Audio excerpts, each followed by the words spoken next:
I was like, dog, like I really get to hit people every play. Like playing at tight end or playing at linebacker, you don't get the immediacy of that content like you do on the line. So like every play, you are immediately striking another man. And Shannon Sharp said it like this: you are imposing your will and forcibly moving another man out of his desired position. I got that feeling. I was like, dog, like I can attest the middle of my manhood.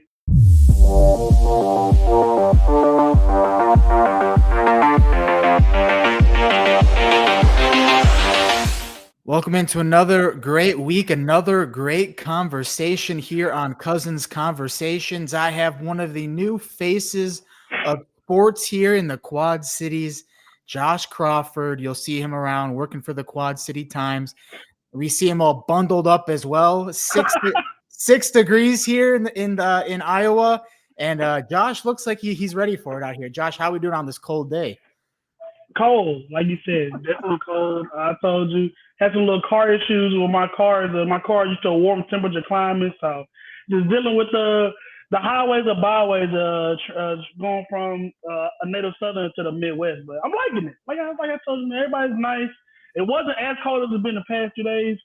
Since I guess I got the windbreaker hoodie combo on inside because I'm prepared to go outside. I'm equipped. But it's been smooth, man. I'm liking it so far in the QC. Other than the weather, what do you enjoy most about getting back into sports? You had a news background before you came here. What's been exciting you about getting back into the sports stuff? Like I was telling you, like I said, the level of stress in my job is has fallen off exponentially.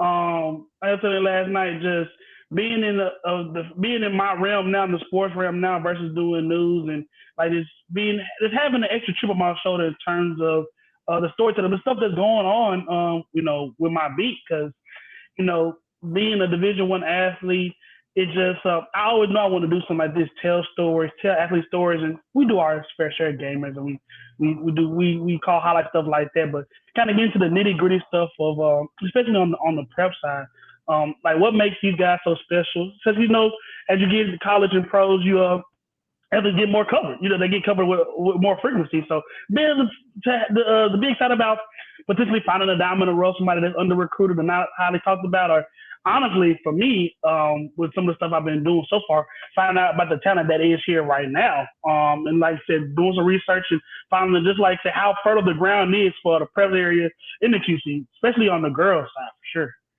Yeah, you've covered basketball so far, wrestling. What stood out to you about the Quad City sports team? Because when I first got here, I was like, man, there's so much going on. Like every single day, there's at least something going on. What's your reaction, Ben, to just how the sports scene is here? Probably the same, like the amount of stuff that's going on, and really the level of talent. Not having any context in the Quad City area before I took the job, I thought it was, to be honest, I thought it was going to be, pretty talented free. But just in my week here is on the basketball side. Don't know a ton about wrestling. I know I saw some great wrestling. Don't background wise, I don't know, but I've seen Juliana Guy, Chloe Nicholson. I'm probably gonna see Josiah Harrington tonight at North Scott.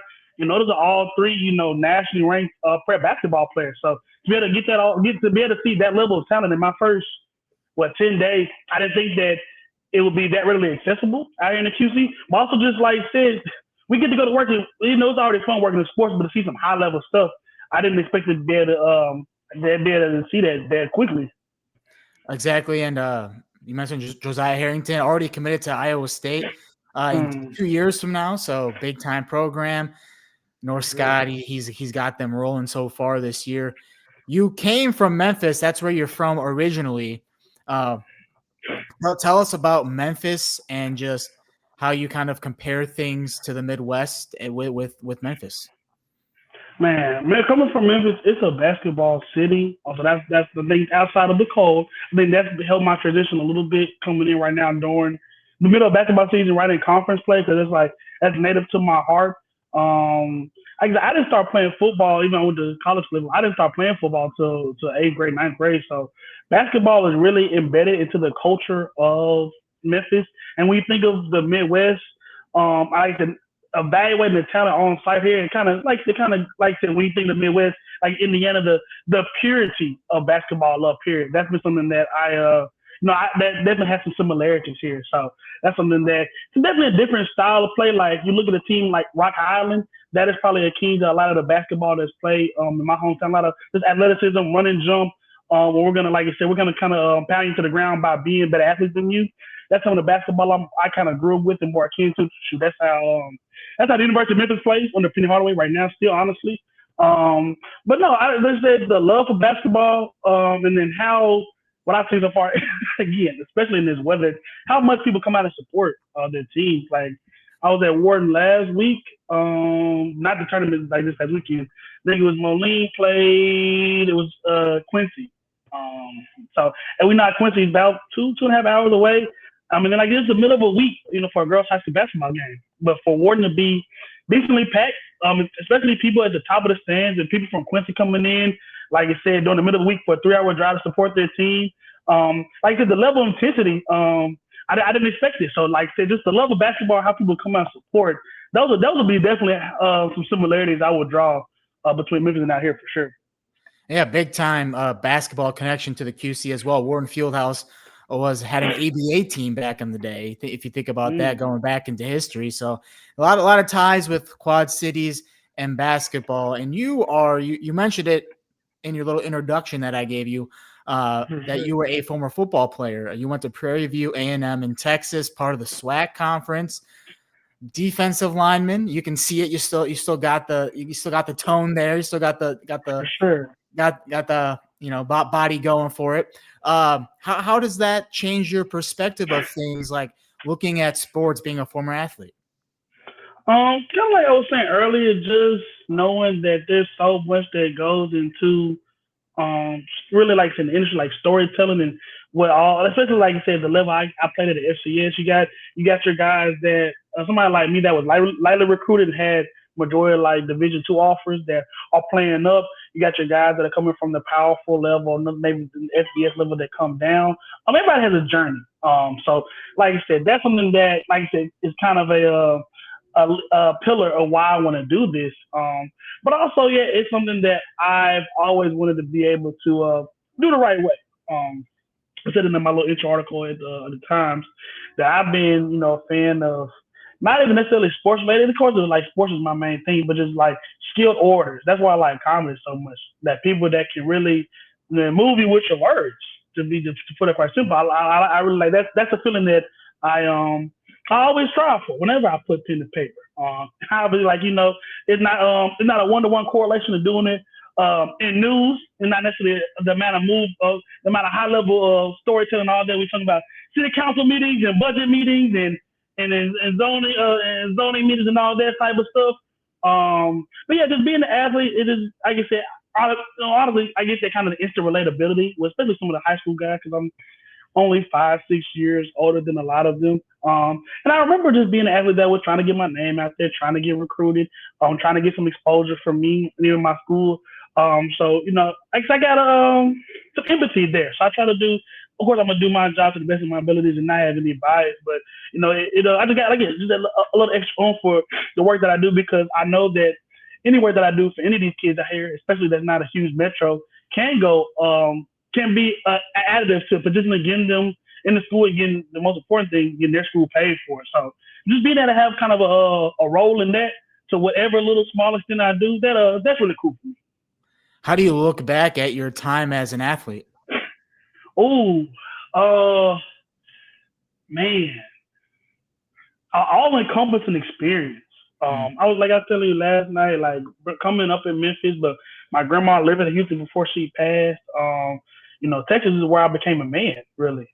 Being out there from 18 to 22 and kind of finding out what I want to do in my life, kind of forging my own path in my life. And then really just the lessons that, not necessarily specific to college, like I said, it's honestly maybe even more so high school, because let me back up. So growing up in Memphis, it's just kind of a rough and tumble place, but I got recruited to play the high school I attended, Lausanne in Memphis.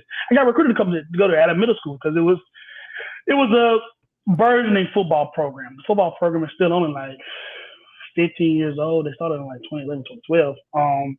But my head coach there, he was coming from like a rival power, like a kind of an embedded power within Memphis. So it's like 30 of us. We got a big group chat that we still all communicate with.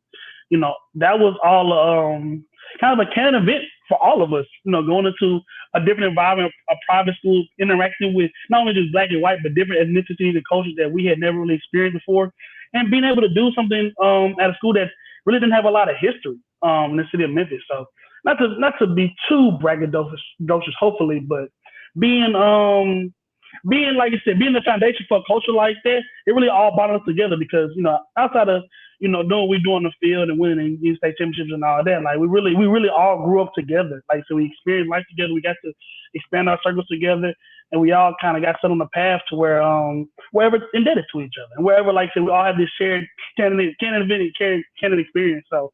Man, I could write all box scores for you all day. Like my last college football game was against Shador Sanders and all that, 2 state championships, all that. But you talk about my experience as an athlete is just about the things that I learned as an athlete that I think helped me at work, but also in like personal development. But just camaraderie. There's nothing like a locker room, and I miss it sometimes. But it's given me lifelong friends, and it's giving me just a way to give me embedded values and morals to kind of go about how I handle my business. That's the biggest thing for me. The training aspect. I think not a lot of people really know the ins and outs of the training and working out and diets and things like that.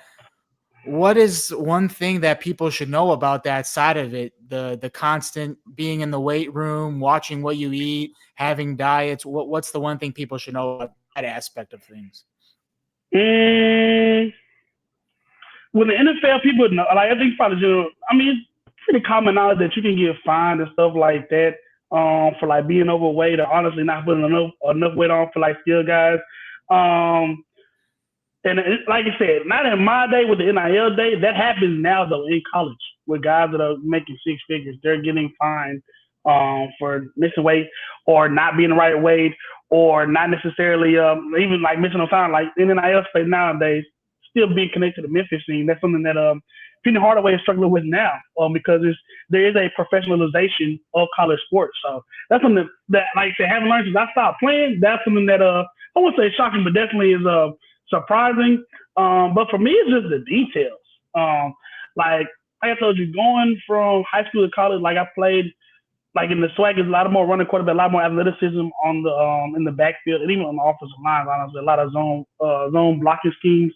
I've gotten dogged out, and I've got, like I said, extra weights and punished for being a pound over, coming in the weigh-in. Like it's very like the D1 level is very tight, very specific. It's a machine because we get to that level. Coaches are feeding their families based on your performance and all that. So just that's why like it's kind of a double swinging pendulum for me, 6'7", where I want the Ozempic face a little bit. I want that Joe Thomas drop a little bit, but it's so embedded for me, honestly, to just still be working out and performing and keeping my body moving that I have to eat like that, honestly. So I think the biggest thing is just how exact that you got to be being a D1 athlete in terms of taking care of your body down to the pound, down to, one missed rep, on the bench or the squat, you can feel it in your inability to perform or practice a certain way. It's just the exactness that your training regimen translates to your on-field performance. Like it's like being like having been reprimanded for being a pound overweight coming into camp. Having, like you said, not being able to fully lock out and extend on offensive guard because I missed my bench session earlier that day. Like it is a truly a sign in terms of training to on-field performance, and that's something that people kind of assume, I guess, maybe, but until you really out there, you don't understand. What was the hardest part about hanging it up and being done with the sport?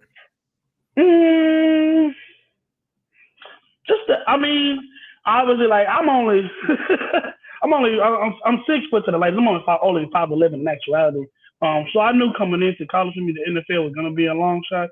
You always, pray about it and think about, like I said, what happens if you get the opportunity, things like that. So obviously something like that hurts, but like I was saying earlier, just the camaraderie, knowing that once I left that locker room in December of, oh my God, that was December 22, wasn't it? Yep. No, that was December 21. I graduated 22. Like once I left that locker room down in Jackson for that last time, that more than likely I would never put on a helmet again. Like that was, and then all like I said, the relationship that goes into that, the level of investment that I put into the sport since I was, 13, 14 years old, and just the bonds, and not being to have locker room conversations, not to be able to interact with other guys in that manner, just having that embedded, built-in relationship and closeness. That was like that was a big. And then Jackson, my last game being in Jackson, and I'm from Memphis. It was like 3 hours away. So a little bit of a poetic ending, but also sad. So the biggest thing, just missing a locker room. I still miss a locker room. You can't replicate that type of environment in any other aspect of life. It's good to hear that you all still keep in touch and have a massive 30-person group chat. I'm sure that's exciting. Oh, for sure. Like you said, make fantasy football interesting. You got a lot of trash talking going on there, especially with something like the NFL playoffs going on. So yeah, it is. Like I said, that's like I said, all the stuff that I've done on the field, and I'm not gonna bore you either. You'll just listen to all the my little accolades, but it's the most fun thing is just the bonds that I created, the stuff like the stuff that you can do in the locker room that you can't do anywhere else. What was the attraction to you at a young age to want to play football and go ahead and play it in college too? Okay, so I think I told you that, but so I said not playing football till in my middle school. I had tried it in Little League before, but like taking it seriously, I'm a bigger guy. My dad's a bigger guy too, so like I said, even though being beefier, I'd always played point guard growing up in basketball. Mm-hmm. So the head football coach in my middle school came to one of my basketball games, which right as I started basketball season, so football was still going on, and was like, "Hey, have you ever played football before?" And I was like, "Yeah, before. I had before, like when I was real little, but like kind of locked in on basketball." So he brought me out to football practice. My game was on Monday. That following Tuesday, Coach Courtney brought me out and was like, "Try it out." He just threw me out there essentially. Like, you gonna try these in my body type. You gonna try a few different positions on both sides of the box in football. So I tried it linebacker, tight end, fullback, which is obsolete nowadays, honestly. And D-line, which is kind of where I stood at, both defensive end and defensive tackle. And I was just like, dog, like, I really get to hit people every play. Like playing at tight end or playing at linebacker, you don't get the immediacy of that content like you do on the line. So like every play, you are immediately striking another man. And Shannon Sharp said it like this: you are imposing your will and forcibly moving another man out of his desired position. I got that feeling. I was like, dog, like I can test the middle of my manhood every play essentially. Like that was the most fun to me. Like we both have a mission. You need to hold this gap. I need to get you at this gap.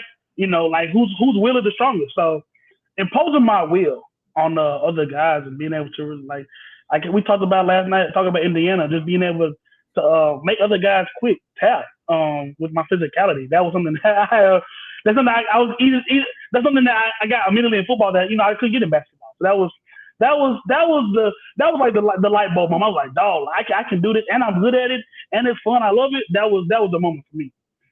Yeah. Also last night, and we're recording this on Tuesday. The national championship game was Monday. Indiana ended up winning. You got the Midwest friendly experience.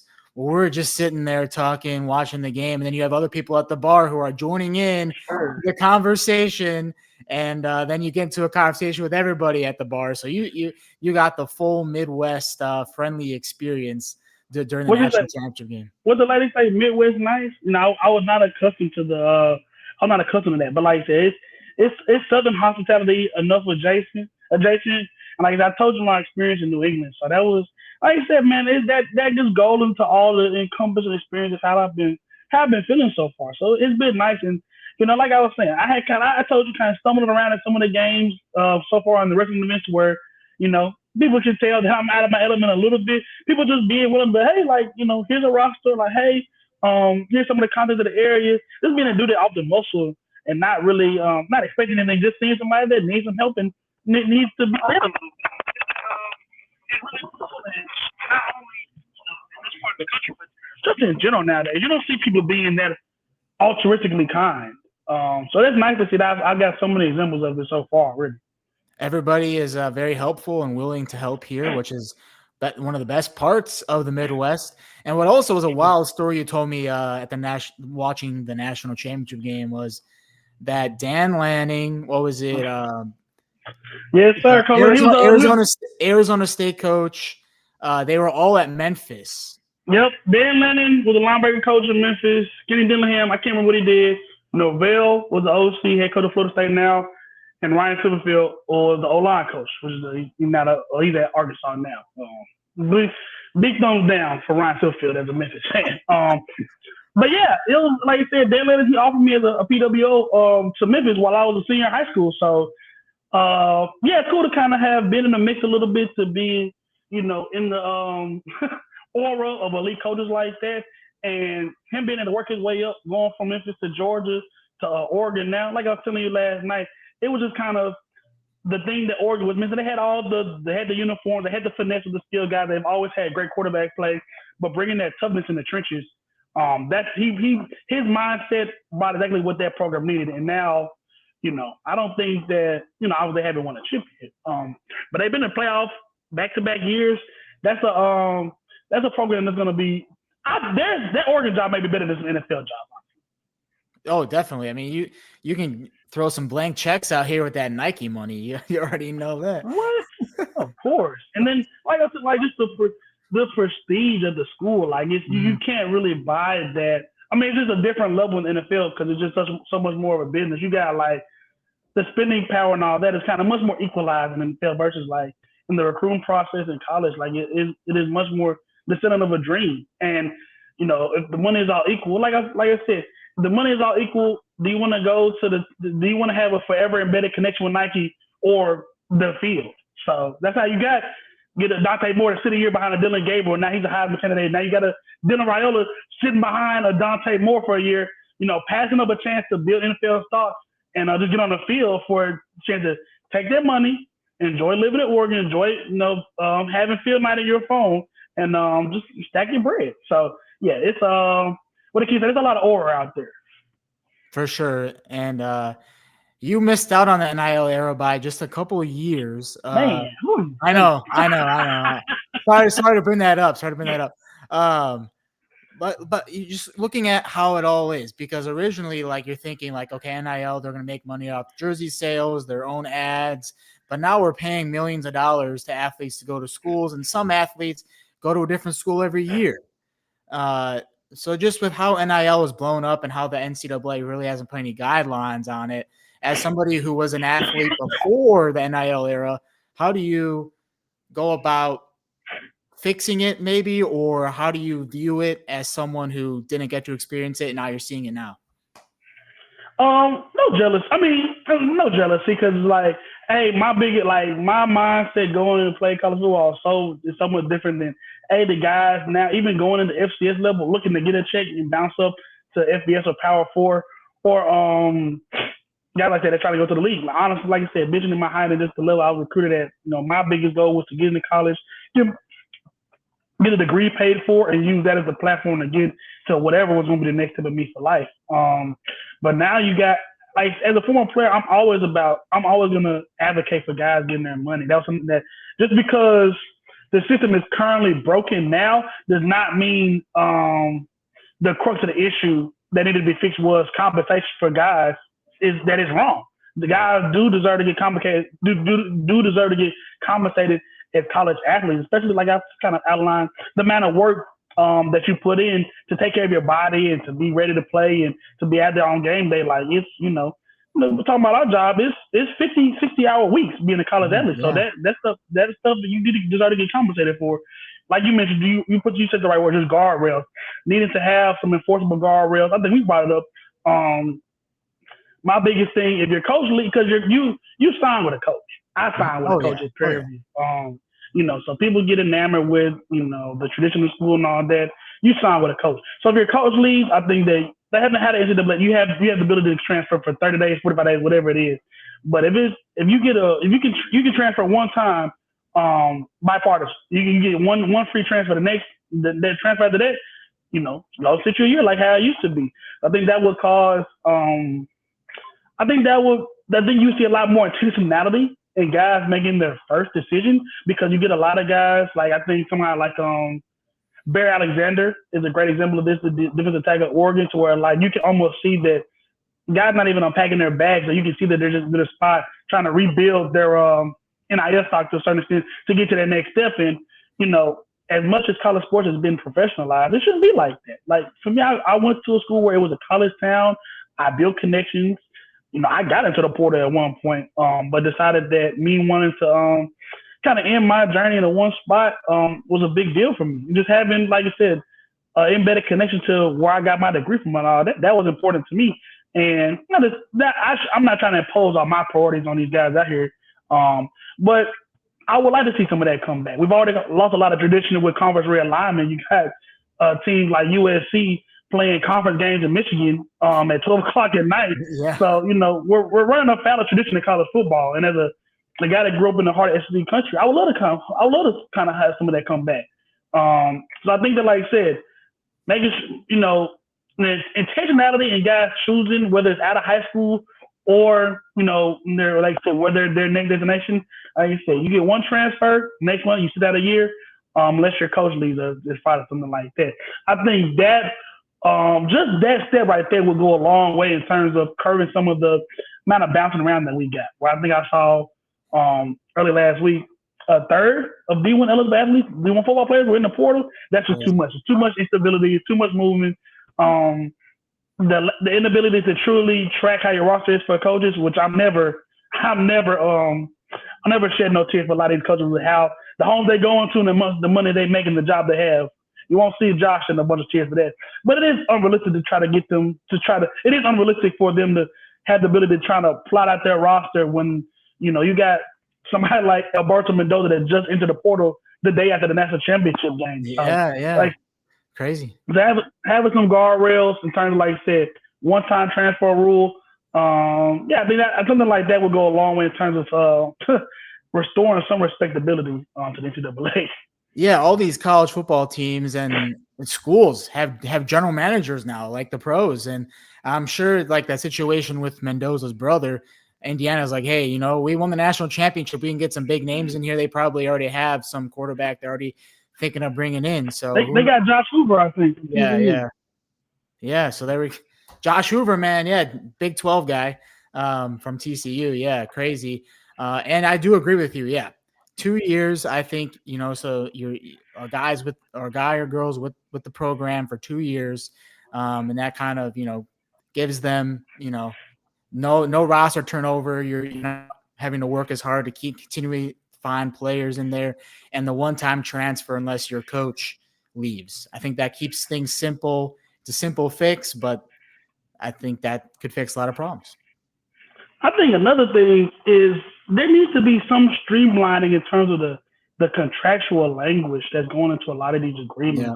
I got both my parents have like legal background, so I got a little bit more context to that. But just like the Darren Memphis situation, I think he's in the portal. He's supposed to be going to Miami. I got to order my podcast co-host is a Miami fan. The hold up there, it turns out I think that Duke exclusively owns his NIL rights, and he can't make any money off of if he goes anywhere else. That's just some icky language. I got the Desmond Damon Williams situation up in Washington, where he had signed a contract and for basically whatever language was in the contract, essentially preventing him from going into the portal. Which again, signing the contract, taking legal action against your own player. That's crazy. Sure. And what kind of environment does that build in terms of like wanting to come and play for that team after we went through something like that in the offseason? Not good. So, not good. I think like the Big Ten, I think, does have some sort of contract template, I guess I would say, in terms of the agreements that they signed with the NIL guys. But I think having some guardrails in terms of the agreements that these guys are signing would go a long way, because this is the wild, wild west out here. You got people in this NIL space, like you said, and knowing some of these people personally, just because, like I said, being a D1 guy, having like friends and cousins, stuff like that coming up in the prep scene right now, got a lot of bad actors out here. A lot of bad actors that see a dollar sign, but there's a lot of also good people that don't know what they're doing out here, representing guys in 6 and 7 figure deals. So I think like having some sort of streamlined contractual template, or like some outline law terms of what can and can't go into the contract language. I think that will also go a long way in terms of because also the predatory behavior that's going on here in some of these contracts on both sides of the ball, not just the schools, the kids too. Yeah, no.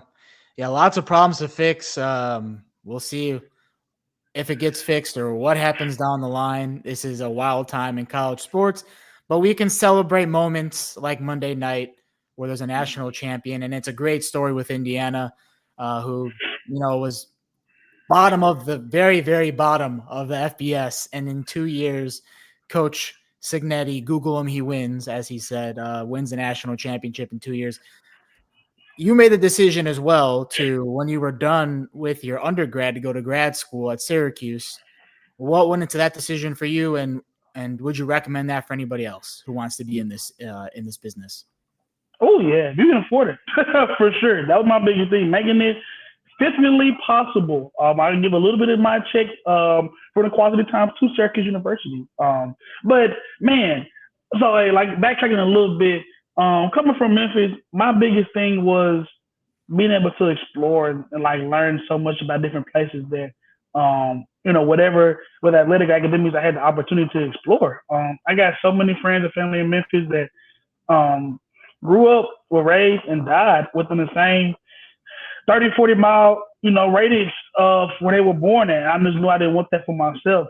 So, undergrad going to Texas. I'm undergrad going to Houston to play football, but also, like I said, just experience a different environment, something with adjacent culture and values, but pretty far away from my actual hometown. That was big for me, laying some roots. So I just kind of doubled down on that, going to grad school, because I did mass communications while I was at PV.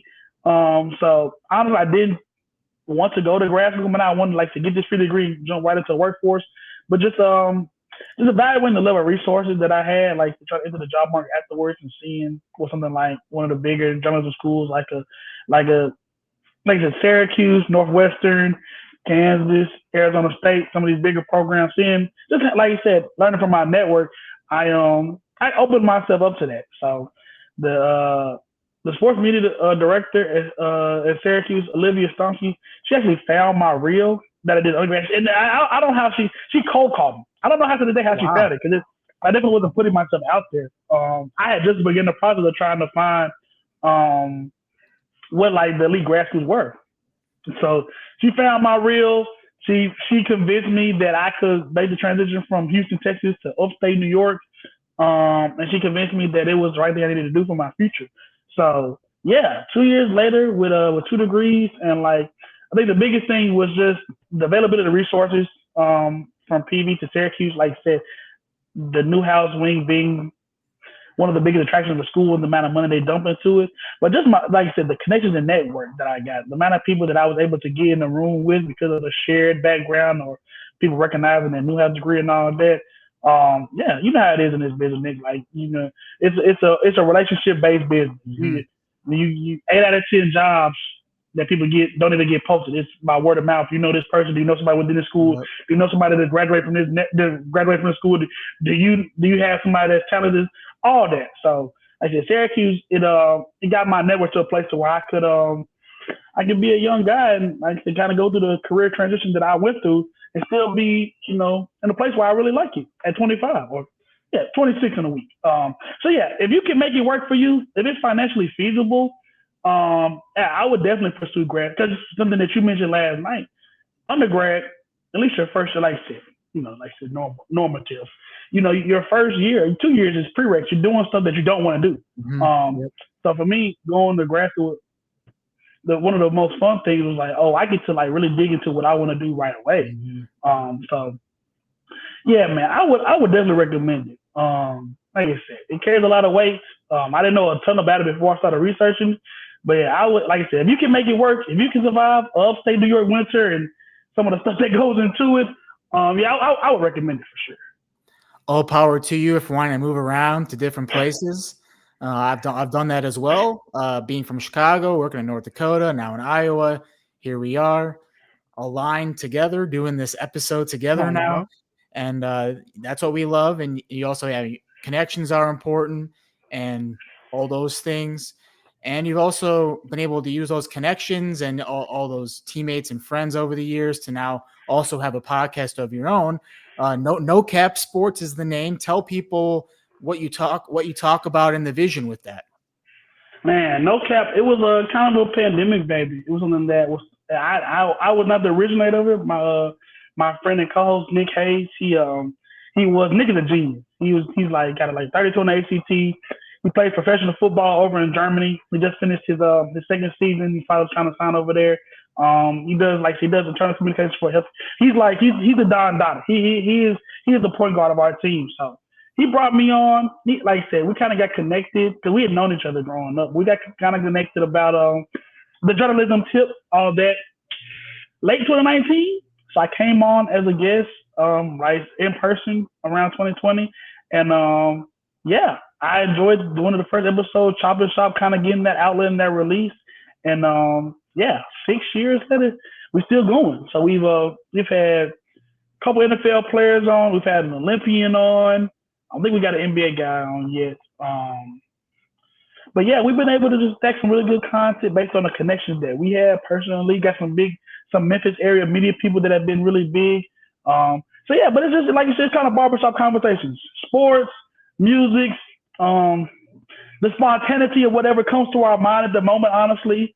But yeah, it's like I said, it's an outlet for us to release, and it's something that like we was talking about. There's something that's really embedded to all of our brands at this point, and that's something that we want to get the legitimacy up and see it as hopefully some people see that and associate me with No Cap more than they do my day job at one point. So that's it's just something that, like you said, like we talked about last night, podcasting is big. It's a big outlet. It's a if we had both got into it a little early, we could be making a little change with it, maybe a little so. But like it's just something fun to do, keeps you busy. And like especially being an adult, not being able to it's not like we're in high school. All your friends and people ain't centralized. You can't just hop in the car and go to your best friend's house. So being able to get linked up with some of my friends on a weekly basis and talk about the stuff that we all kind of mumbling and growing about at all individual places anyway, it's a really good outlet. And so I'm going to keep doing it till I stop having fun with it. And that's why I enjoy doing this as well, just learning about people and their stories and their journeys. And that's what this podcast is all about here that we are doing together. It was great learning about you and coming to the Quad Cities. Josh, besides where people can listen to the podcast, which you can also mention where to follow that, where can people follow your own personal things and people who are out here listening because they want to know Josh and see his work? Where can people follow you at? So on Twitter, I am make sure I am J Crawford 5656. I'm a little on the 2K over there. I want to get 2K by the end of the year, hopefully so. Instagram, Memphis Hefe. If you don't know, don't worry about it. It was created while I was in high school. It's okay. Hefe means boss in Spanish, and I love my city and all that. So you can follow me over there on Instagram. Yeah, like I said, if you follow me on Twitter, you'll see me tweeting a lot about, Quad City High School sports. Instagram, I get a little bit more personal. Some of my team takes and all that kind of bleed over to my IG. But yeah, I'm a young content creator guy trying to make it. I'm trying to be like Nick Couzin when I grow up, man. I appreciate the love. And now is a good idea for me to now plug my stuff. Make sure you like this video, subscribe to the channel, subscribe to Josh's podcast, follow him on his social medias. We're going to get people out here looking at Josh's stuff and keeping loving this podcast and supporting this podcast. Josh, I appreciate you hanging out with me here on Cousins Conversations, man. Come on, man. Of course. If you see, like I said, we had to have it last night. If you see me and Nick out, don't be a stranger. Be in the Crawford area. Even if you see it on social media, you follow either one of us. Like we were talking about last night, one of the best parts of this job is to be able to have these conversations, be able to be social. You don't get a lot of jobs like that. You got a lot of people that work in cubicles and stuff like that, or work as teachers and all that. So, like I said, trust me, we don't bite. We don't bite. We're nice people. Like we like to talk ball. Like you said, we got.